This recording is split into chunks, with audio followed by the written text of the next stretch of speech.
Alright guys, guess who it is? It is me, H21, and this time I'm reviewing the Enchanted Cave by Dustin Auxier. That's how I'm gonna pronounce it. Anyway, where to start? Well, in the Enchanted Cave, you're a small knight, crawling around the dungeons looking for artifacts, stat points, and other exciting items as you progress through 100 floors of danger. You move your little knight by using the arrow keys or the ASWD layout.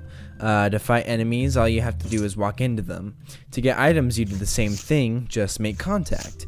I really enjoyed that. I thought it saved a lot of time, and I thought it was really smart for the developer to do it this way. As far as looting goes, you'll find yourself going mainly for the golden chests and stat points before heading out. This is because the golden chests hold artifacts, which are high quality items that help you along the way by being either armor or items that show information about enemies and loot when you click on them, which though I felt was sort of a cool addition, some artifacts just felt thrown in. One thing that's pretty different about this game in the way that RPGs go is the fact that there are no experience points. Killing enemies doesn't level you up and your health doesn't regenerate over time, so you have to put thought into which enemies you should kill. I like that puzzle aspect of choosing the shortest and least painful way to the exit and what to leave behind.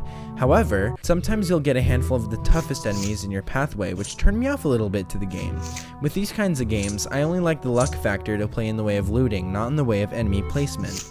It's not all bad though, because this allows you to keep playing the game without being completely sure what you're gonna get. Some things about the game just flat out angered me. Objects in the store aren't always the same, and sometimes the store is completely out of the stuff that you need. I think there should always be a potion available that doesn't cost 900 gold. Also, when I entered back in the game later, I had no gold and all my bought items were gone. That means I had to use my knife in the higher levels, meaning I couldn't get anywhere, meaning I had to wipe the save data completely, which you should never have to do in a video game.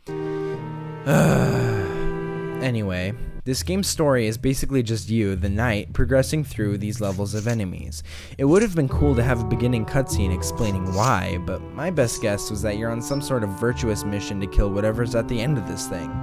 There are 100 floors, but I barely had the patience to get through the first 25. I didn't skimp out on this game though. I actually played for about 45 minutes before I had to call it quits. The graphics are very well done. The levels aren't flashy, but they're clean and easy to look at.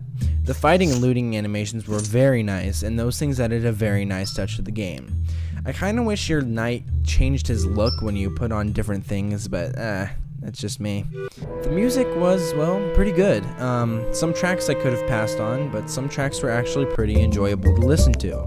I thought there was a lot of time being put into the tracks, and I was pleased to hear it. One track reminded me a lot of RuneScape, but, you know, a lot better.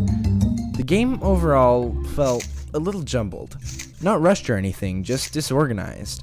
I think if the developer would have sort of reduced all the complexities of the elements and extra artifacts and just lowered the overall luck factor, I probably would have enjoyed this game more. But if he did that, then it would probably reduce the replayability, and I have to admit, I may play this game again in the future when I feel like tackling it again. I couldn't possibly get everything about this game into this review, so just give it a shot. It's not awful, it just felt like it should have held more of an arcade atmosphere. So the score that I'm giving The Enchanted Cave is a 7 out of 10, carrying the title of fun. Okay, there's no way it smelled good in that dungeon.